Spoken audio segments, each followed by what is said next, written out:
Amen. Please be seated. So I just want to give a little orientation here to the Pharisees and the Herodians. These are two camps that are in completely opposite sides of the political atmosphere of the time. Divided. Sound familiar? So the Pharisees are they're in the you might say the homegrown. I mean, they're the ones that are very concerned about not giving in to the Roman occupiers. They're very they work at keeping the religious rules in place so that people will continue to have their own identity as Jewish people worshiping at the temple. The Herodians, so they're not, they don't have a whole lot to do with the Romans. The Herodians, on the other place, are the Jewish people who have decided, you know what, this is the way it is. We have an occupying force. There are good jobs in that government. We're going to take them. And we're going to kind of go along to get along. So you've got the Pharisees and the Herodians, nothing in common except that neither of them liked Jesus. And so they band together. And they come together to try to trap him by his own words. And this question, so they, of course, start out with flattery that is in fact true, that every one of them agrees is true, that Jesus treats no one with, he treats everyone with impartiality. He will eat with the rich, he will dine with the poor. There's no partiality with Jesus, and so they all agree on that, and this is what they live along with. And then they pose this seemingly very innocuous question. Is it lawful to pay taxes or not? And that's not, out of the ordinary kind of question. Is it lawful to pay taxes or not? The problem is that it's kind of a damned if you do, damned if you don't type question. Because if Jesus says, yes, it's lawful to pay taxes, guess which side he's siding with? The Herodians, right? They would say, of course we pay taxes. This is the government, we pay taxes. If he says that, he's got the whole other camp that's going to come up in arms against him.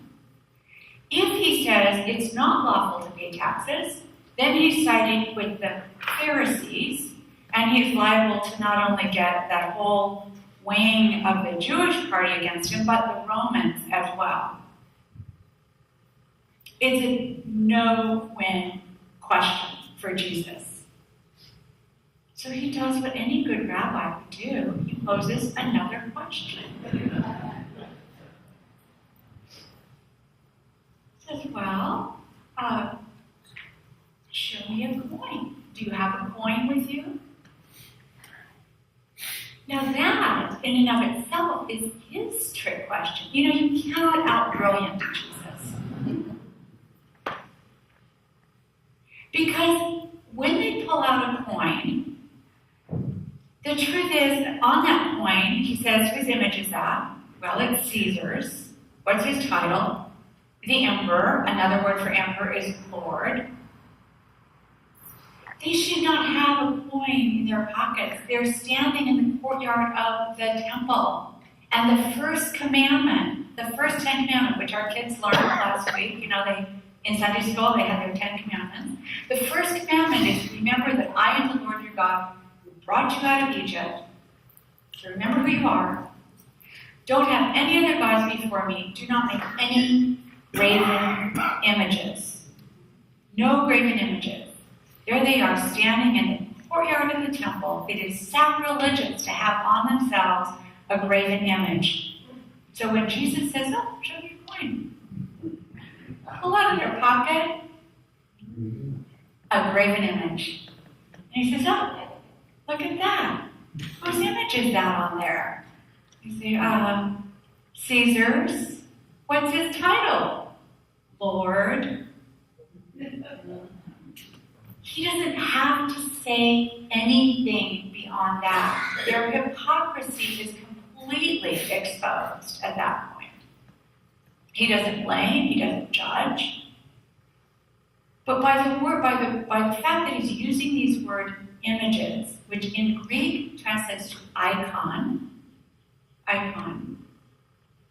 he's recalling to their minds, they cannot escape this knowing this verse because they've learned it, they've memorized it since childhood. They have taught it to their children and to generations of rabbinical students. That first verse that we read in Genesis. So God created humankind in his image. In his image. He's playing on this word image. They have in their pocket Caesar. And he's saying, you stamped into your being is the image of God.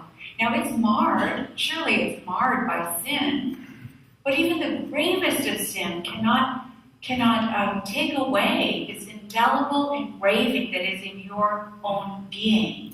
You are engraved with the image of God. And so, yes, of course, give to Caesar what's Caesar's. It's a coin. It's meaningless. In the whole scheme of things, it is meaningless. Give it to Caesar. Because, of course, Caesar, anyone who claims the title of Caesar, right? King, emperor, president, they issue the coins, and they're always going to want more of them.